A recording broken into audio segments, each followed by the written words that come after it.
That's what I'm talking about. Wait! Okay, now, from the beginning. Hit it, boys. Welcome to Control Plus Create, AI for Creatives, a special 5-part pulse check mini-series from Enrollify and Element 451. I'm Dave Hunt, Executive Creative Director and longtime higher ed marketer. In this series, I'm sitting down with leaders and creative leads who are partnering with AI to scale ideas, streamline workflows, and push their work further without losing their voice. You'll get behind-the-scenes stories and practical playbooks to help you turn AI into your newest collaborator, not your competition. Whether you're leading strategy or hands-on in the work, our goal is to give you the tools and inspiration to unlock new possibilities with AI. Let's dive in.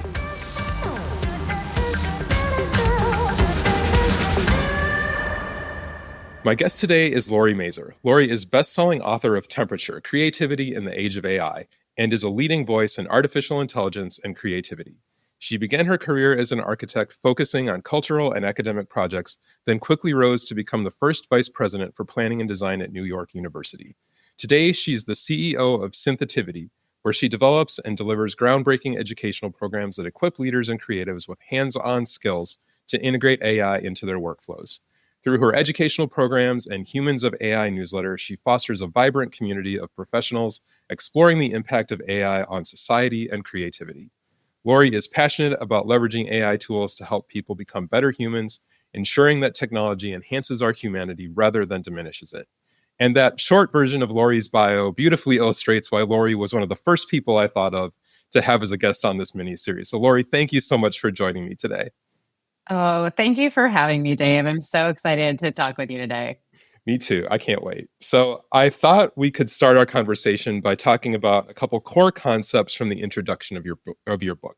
They both instantly clicked for me. The first one connects directly to the name of your company. Could you talk a little bit about Synthetivity, what it is, how it differs from, and in many ways improves upon what we traditionally think of as creativity? Yeah, absolutely. So when I was trying to come up with a name for my company like 10, 15 years ago, this word synthetivity came to me as like the perfect name for a company. At the time, it did not align at all with the business that I was doing. I was not in AI. I was helping people build buildings. I've always thought that creativity is more than just conjuring something up from the ether, that it doesn't just come from nowhere. And so I was really interested in this word that I found out of a genomics website called Synthetivity. It's a bit of a tongue twister, and marketing folks have advised me it's a terrible word for business. However, it makes people think. And the word is a portmanteau between synthesis and creativity. And it basically means that everything is synthesized from the world around us. And that's really the way that I think about creativity, whether it's happening at a low temperature or a high temperature, which I'm sure we will get to. we will get to that right now. The second concept I wanted to talk about in your book is this concept of temperature, which I'd heard about, but I hadn't really heard about the way that you apply it. So kind of this dial that moves between order and chaos. Could you unpack that for us?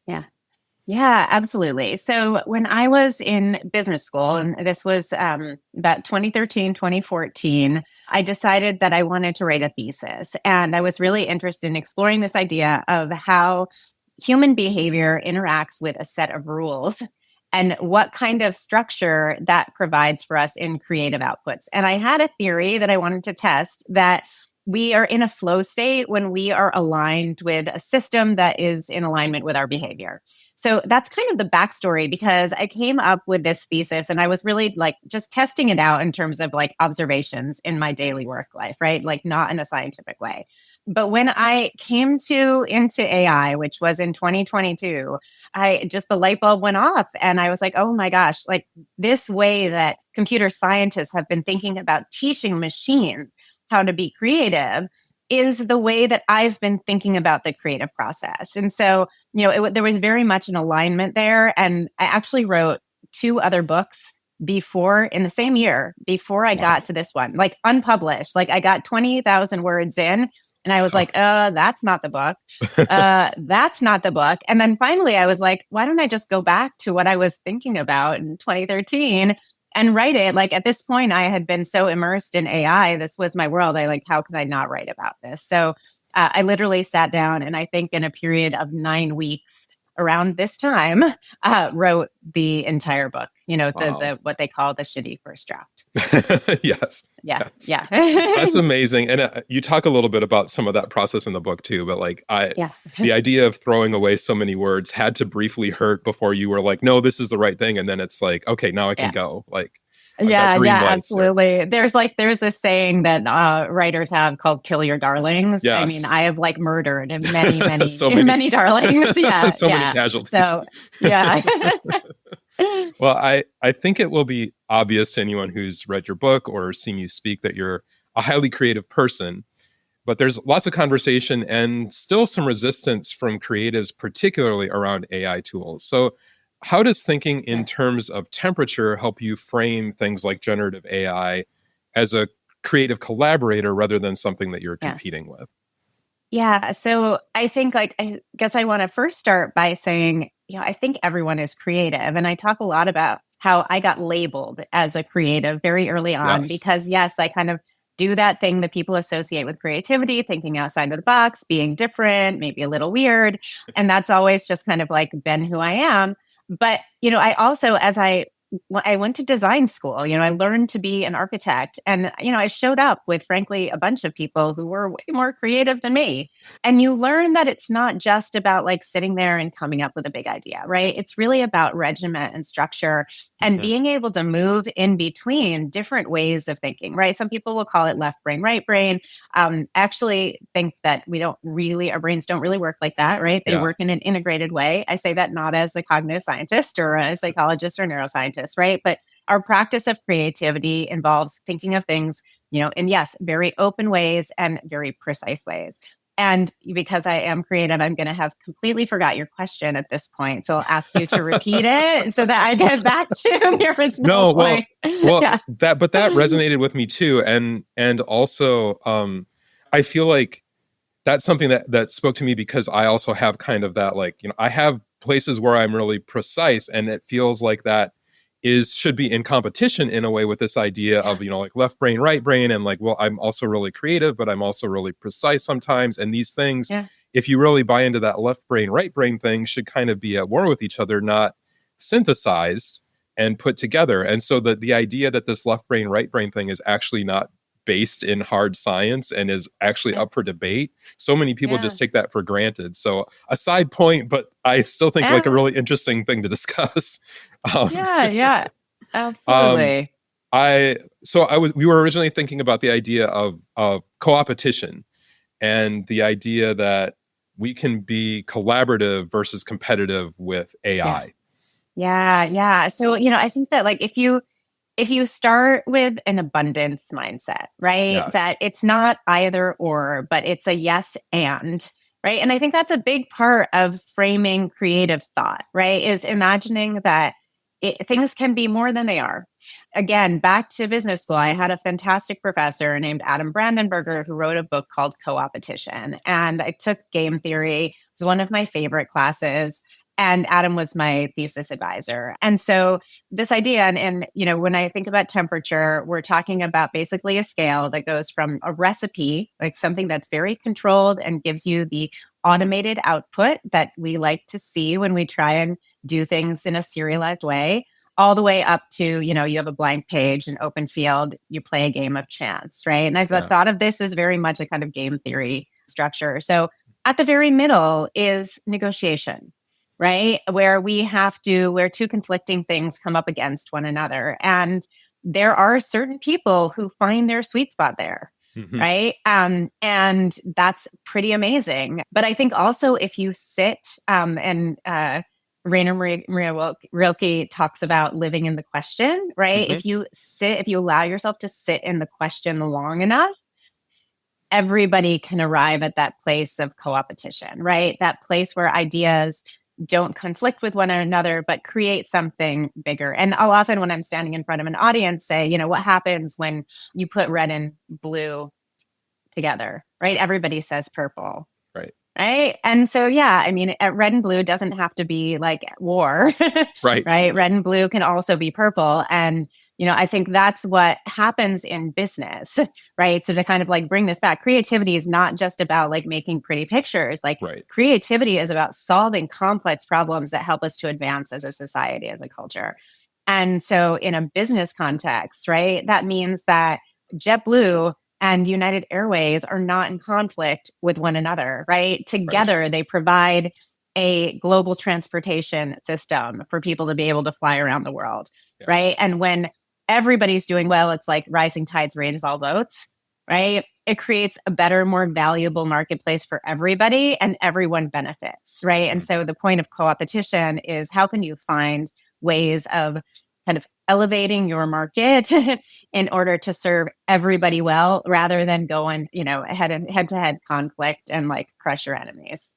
Yeah, right. Yes. Well, and another thing that kind of jumped out at me there was, this idea of, what we even say is creative. Like I've known people who are incredible problem solvers who would say that they're not at all creative. And it's like, no. Like, how do you think you're not creative? Like you're coming up with solutions to things. And so much of creativity is finding those solutions and interesting approaches to problems. And then if you're not doing something that results in a painting or something that we view as quote unquote art, then you think that you're not creative. It's like, no, you're very creative. You're just applying it in this different way. Absolutely. Absolutely. I mean, I think there's just as much creativity in a spreadsheet as there is in a painting, right? And everybody also has a different level of connection to their five senses, right? As an artistic person, right? Which is not creative, right? It's like there can be many different kinds of artistic people. And when artistry and creativity come together, yes, that might make something that's visually or musically interesting to someone. But as an artist, I have access to my five senses, right?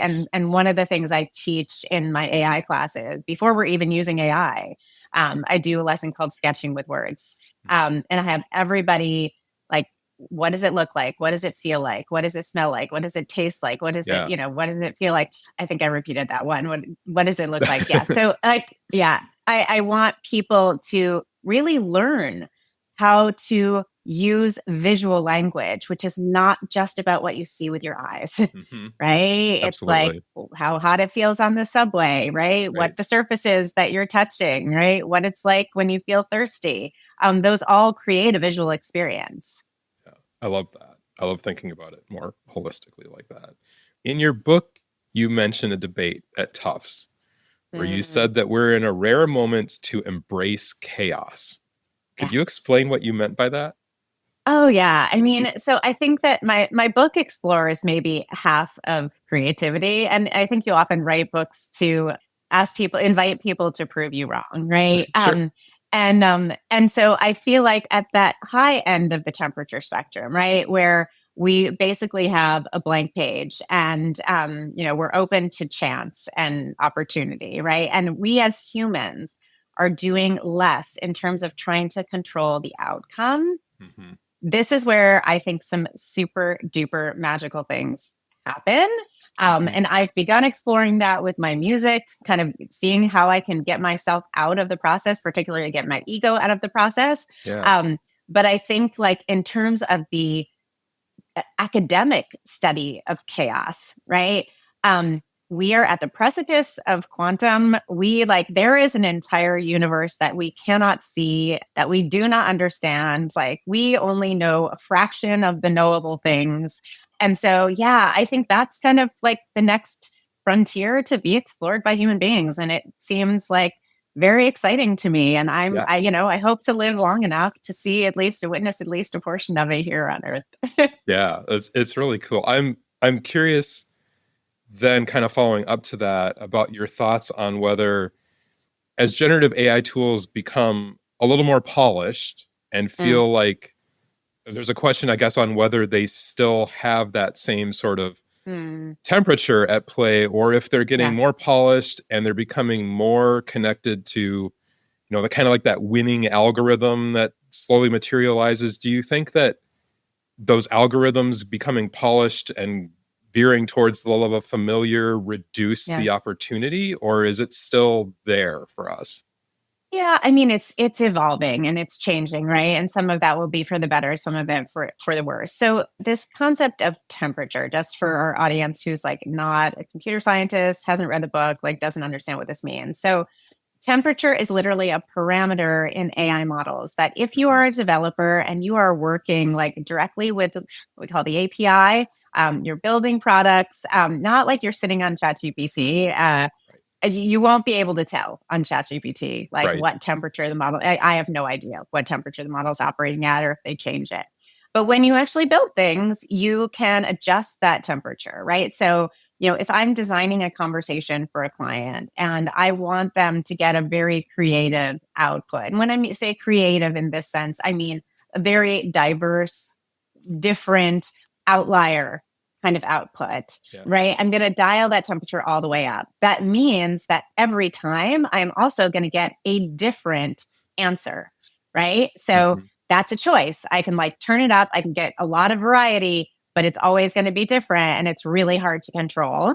Or if we, just wanted to like classify a bunch of words and always do it the same way every time, we're going to turn the temperature down. Now, when you turn the temperature down, you also kind of beg the question, well, should I really just automate this with like good old fashioned programming? Yeah. Right. But when you're working with complex language, sometimes that's the better solution than using some of the like Python classifiers. So, that's kind of where we are with temperature. And what's happening now is that yes, there are conversational models that are still leveraging temperature as like the creative engine.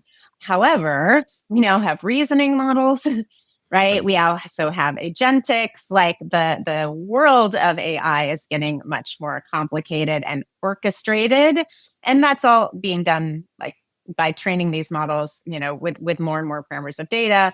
Also, frankly, by like human beings starting to take some control over them and decide, what do we want to do with these things? And the majority of people want them to behave. Right. Right. Like, just do what I say or do what I ask you to do. Right. And that's very much like this human. And I get back to this like human control versus chaos thing. Like, we are obsessed with controlling the world. And you know what, folks? Not going to happen. Right. So Right. I think one of the things that I have learned, and I think I've kind of turned AI on myself to say, okay, what can this teach me about being a human being a better human being? And how can I, who wants to be able to control my environment and to control my outputs, like, how can I learn to let go? And I tell students, even before, when I say students, like grown folks, where I teach people who are mostly 50 years and up, how do we get this to like do what we want to do? And I ask everybody, like, do you like to control things? Yeah. And like 50% of the room raises their hand. Are you expected to control things for your job? 100% of the room raises their hand. And like, if you want to use AI effectively, you're going to have to let go of 50% of the control. Yeah. But as I said, 50% of the control is where the magic happens. And Yeah. that's the part to me that's fascinating and that keeps me coming back over and over. Yeah. Is that what you're thinking of when you describe yourself as someone who teaches AI with a human touch? So is that, are there other things in addition to that you're looking for when you're trying to put that into practice? And what do you think is missing if the human touch isn't there? Oh, yeah. I mean, look, I think that certainly there is a movement to eliminate human beings from the process of productivity and business, right? I mean, that is the natural outcome of capitalism. So we cannot we can't bury our head in the sand and say that's not happening, right? And I'm sure that that will happen as a result of the work that I am doing. But what I really try and do is get people to focus on, first and foremost, what are those things that we do as human beings that we still want to be able to do? Like, imagine a world in which computers can simulate everything that human beings can do, right? Then we have a choice, and that's called human agency, right? That's human autonomy. That's the things that philosophers have been talking about for ages. Yes. So let's make good choices, right? Like, we are in control of what the machines do with us, for us, right? And against us. Right. And so And so I've come up with a human AI framework that I use with clients during, after the training process. Then the next question everybody asks is, okay, how can we improve our workflows? And so we begin by saying, okay, let's like map out our workflow. And I have people do that in pairs. So they actually Oh, that's learn fun. what somebody else does, and then they have to repeat it back, and they have to map their workflow, right? Because when we're in our own heads, oftentimes we're too close to it. And then we look at that process and we say, okay, where are the places where I as a human being need to be in the loop, right? One might be I give personal attention to another person, right? I'm a caregiver, right? Nobody's Right. like sitting by my father's bedside while he's in the hospital and like holding his hand, right? Yeah. That is not a machine activity. So I'm going to do that first. The second thing is like, where do I need to take responsibility, right? Like if I'm clicking a button in a SaaS application, and there's a financial transaction that needs to happen. And I've had students actually say, I'm like, what happens when you press that button? They're like, I don't know. I just clicked the button Oh, because like no. so-and-so clicked the button for me. And I was like, oh, no. I'm like, okay, first of all, you're looking at this and you are scanning all this data and you're clicking the button because you've seen it so many times that you know how to recognize patterns, Right. right? So like you're thinking while you're clicking that button. And when you click that button, you know what? If you do something wrong, like you're going to get sued. Right? I mean, yeah, there's a risk. You're taking on a risk, maybe not for you personally, but on behalf of your company. And so I really try and get folks to think about like, what are those critical points where a human being is really essential, right? And then there's all this stuff people want to automate, which we've been able to automate for, 50 years, right? Since IBM came out with the supercomputer. So like we can do this, and a lot of companies just haven't taken the step to do that. Right. But like somebody sitting and like clicking a bunch of buttons in the same order every time is not a necessary activity. No. Go get on the golf course or like spend some time with your friends. Right. Right. And so that stuff, like, yeah, we want to automate that. And then we have this middle messy part, which is like, what do we do now? Like, where is conversational AI going to help us? Where do I just need an assistant to like ask some questions so that I can think through something? Where is maybe an opportunity for me to use agentics, right? Where I'm like giving it some clear defined instructions. And then I'm like going off and taking a walk, right? And coming back. I can't even tell you like how awesome it was to be able to like get a prompt started, right? Close my laptop, go see my dad in the hospital, hold his hand for an hour, come back, give it another like prompt, right? Right. It's like unbelievable. So it's allowed me to really be a human being again, right? Instead of having to sit attached to a device and do things that like just really aren't serving me.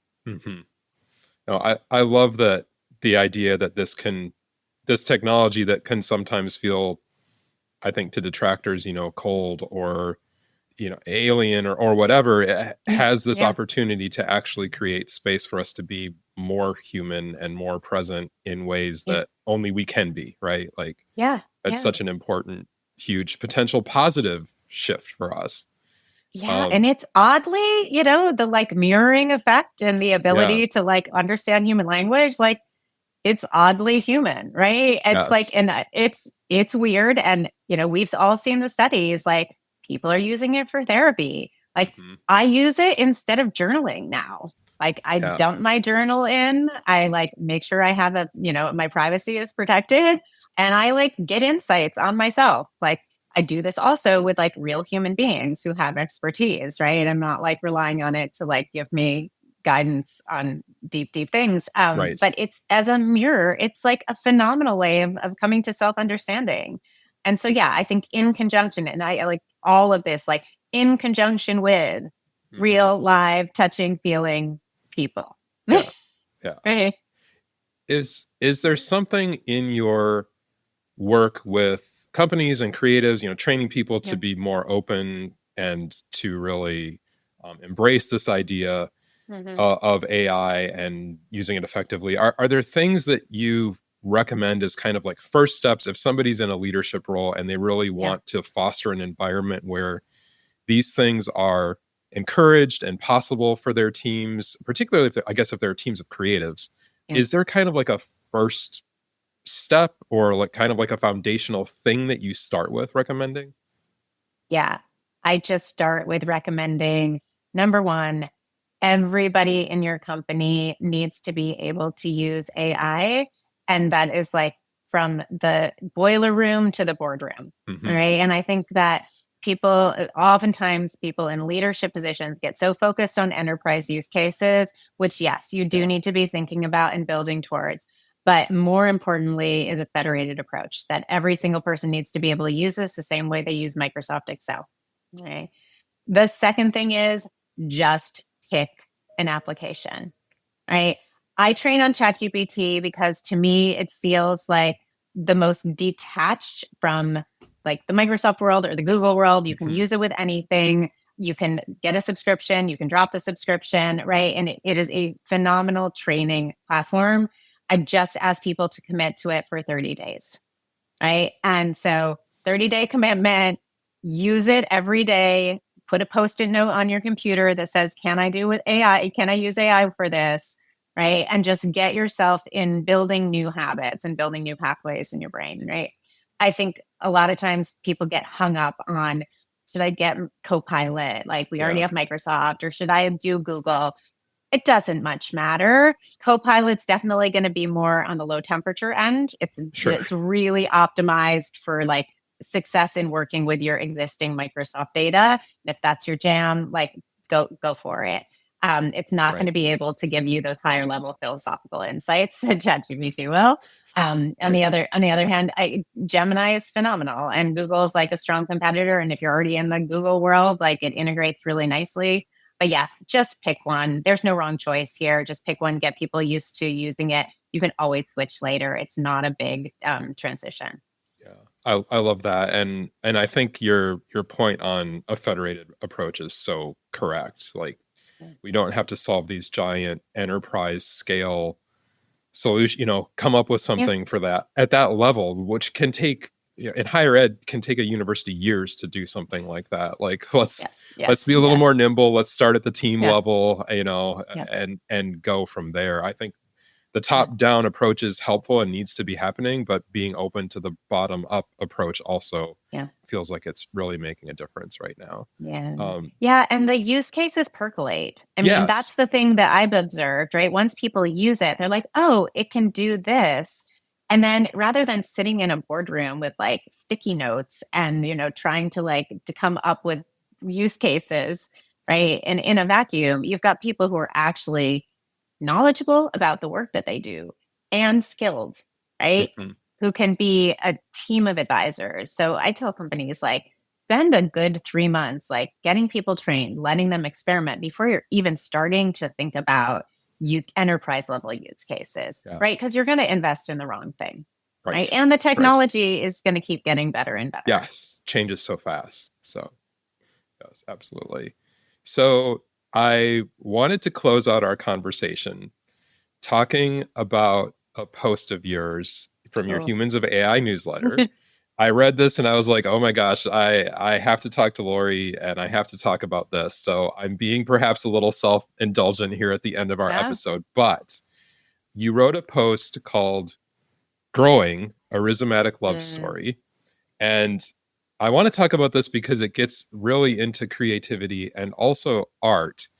And this could be a whole episode, but you start the post by talking about an experience you had discovering another user's AI generated song on Suno. Yeah. Could you kind of set the stage for us? Yeah. So lately, my primary usage of AI outside of instruction is for writing music. And I started writing, I've sung all my whole life. I started writing a musical in 2021. Awesome. During the pandemic, I was like, oh, I got all these feelings. I got to figure out a place to put Yeah. them. And so I was like, oh yeah, I can score music. This is kind of crazy. And so, like, from there, when Suno first came out, I was like, okay, this is really cool because I couldn't produce songs, right? Mhm. I could get them to the point where a computer could like do a playback of a written score, but nobody was going to, that's not a demo track, right? And Right. I didn't have the resources to like go into a studio. Um, so I just started playing around with Suno with some of my existing lyrics. Well, this has turned into, I don't know, a couple of years now. I've been songwriting, but I'm so focused on like doing my own thing that I just like go on Suno. I like put in my stuff and haven't really like explored it the way that I had did with Midjourney. With Midjourney was like very much like I was part of an artistic community. Here I've just kind of like gone in and out. But I wrote this song, Growing, and another song came up and I clicked on it and I was like, oh my gosh, like that's really interesting. And Suno at the same time had just released a remix. I forget what term they use. But basically like you can take someone else's song and then you can come up with your own version of it. Right. And this is like blasphemy in the age of copyright. Yes. Like we are not good artistic sharers. No. Not at all. Like, and part of it is that artists have not been compensated in, Right. in a like living wage to be able to do what they do. And I totally understand the interest in copyright. But like the tech community has done a much better job at building an open source world where people invest and build community and build it upon each other's work. And I really think we're at that moment in the artistic community. So I released Growing as a song that other people could remix. It was the first one I released on Suno. I may release others. We'll kind of see what happens. But I kind of want to be an artist who disappears. And I know that's like a very bizarre thing to say. But I'm really interested in the idea of how much can I write, basically like channel music, right? Like not actually write the lyrics, not actually write the song, still have it be good, right? Yeah. It has to be like super high quality. But to hear it back and recognize that that was actually how I was feeling. Right. It embodies everything that I was, all of those emotions that I was putting into the lyrics and the music. So I've been like a little bit more and more hands off as I've been writing some of these songs. And I have this like ongoing chat with ChatGPT where I like, download, like basically write like a journal. And then all of a sudden I'll be like, okay, like now let's write a song. Yeah. Right. And it's like, it's beautiful. So yeah, that's kind of where I'm at. And I respect everything that the Copyright Office is doing right now to try and kind of preserve that. But I think if we're going to look, 100 years into the future here, like copyright doesn't exist, right? We all create and we create things to share. I think that's the way it was done for many, many years. And we'll go back to that. It'll be a weird circling back. Yeah. It will be a circling back. Exactly. Yeah. Exactly. I highly recommend, honestly, anybody, whether it's music or not, like anybody who's doing in a creative field and doing anything artistic, like really reading that post. And one of the epiphanies that I had as I was reading it was that the way that you're writing, and I don't want to, we always bring our own things and project onto others, but it felt to me, and because I've had this too, it felt to me like a human response to engaging with capital A art. And it's art that was generated, at least in collaboration with AI. So what do you think it means that we're already at this point where, AI generated content, to varying degrees of human collaboration involved, is generating content that we respond to the same way we respond to human created, true, quote unquote, capital A art? Oh, I mean, here we get into some like highly philosophical things, right? Like I just, Nicholas Thompson just put up a post interviewing somebody about whether or not we're living in a simulation. What's reality? I think that where I come down to it, and I'll use the word soul, but like, it's like the human spirit, right? Like, is there love in it? Right? Is there caring? Is there compassion? Is there empathy? Or is there just blatant disregard and like efficiency and like, is it cold? And I think we can sense that in what we read, whether or not it was written by a machine or by a human being, right? And I think that's, to me, the thing that I want to tease out. It's no longer about what's the origin story of the words that appear on a page, right? And often I do teach people to write with AI, and kind of the entire process of writing with AI, from like research to like editing. And there are absolutely different places to use it. And I've actually had it write entire, like literally as itself, write an entire newsletter. But I think for me, it's about, does the voice align with the person people know you to be? Right. So, I Yeah. mean, I think I do take pride in my newsletter in that I think it speaks in a voice that's the same voice people are going to hear when they hear me talking here. Mhm. Right. That voice has taken me a really long time to find. Right. Even as an author, I took 10 years. I remember, like, in fact, now I think it's almost 15. Like 15 years ago, I had a friend who was a novelist. And I sat down with her and I'm like, I know I want to write. I have never written anything. Like, so she had me just write a journal and she would read my entries. Right. And they were crappy. Like they were really bad. I was trying to I was trying to play writer. Right. And you like Yeah.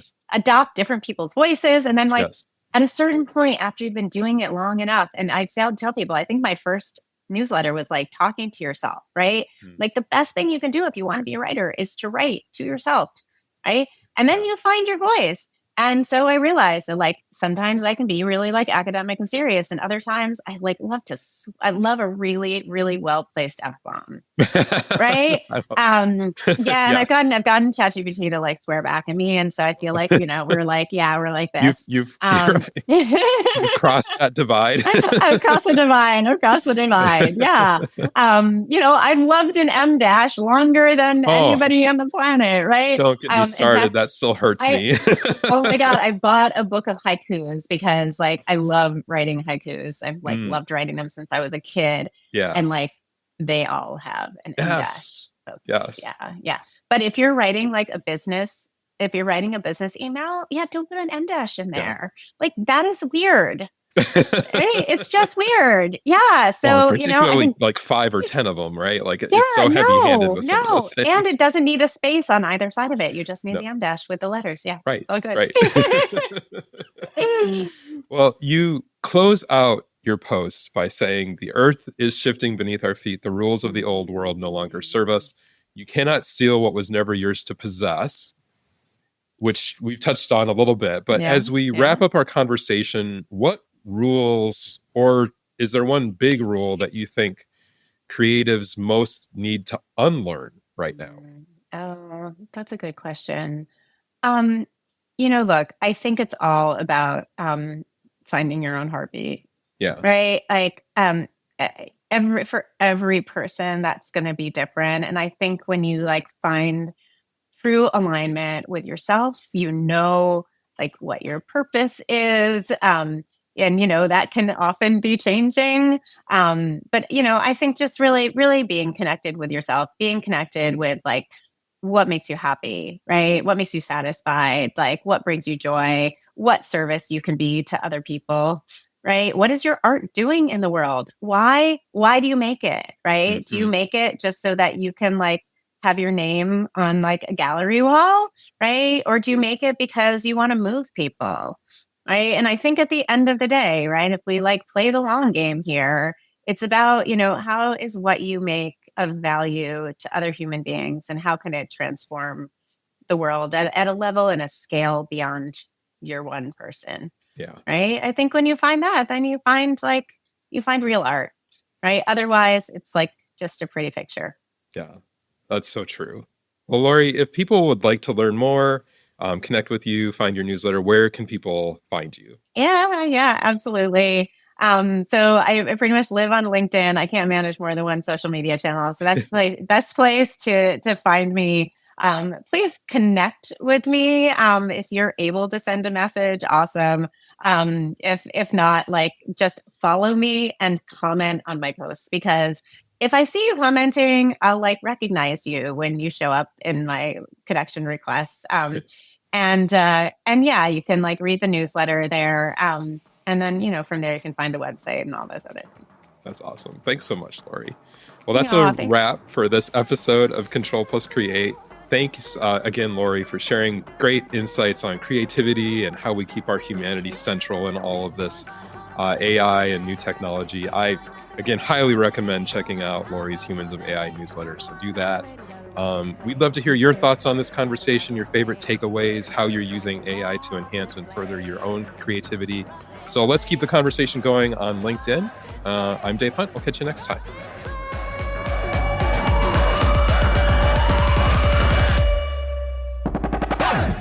The Higher Ed Pulse is part of the Enrollify podcast network. If you like this podcast, chances are you'll like other Enrollify shows too.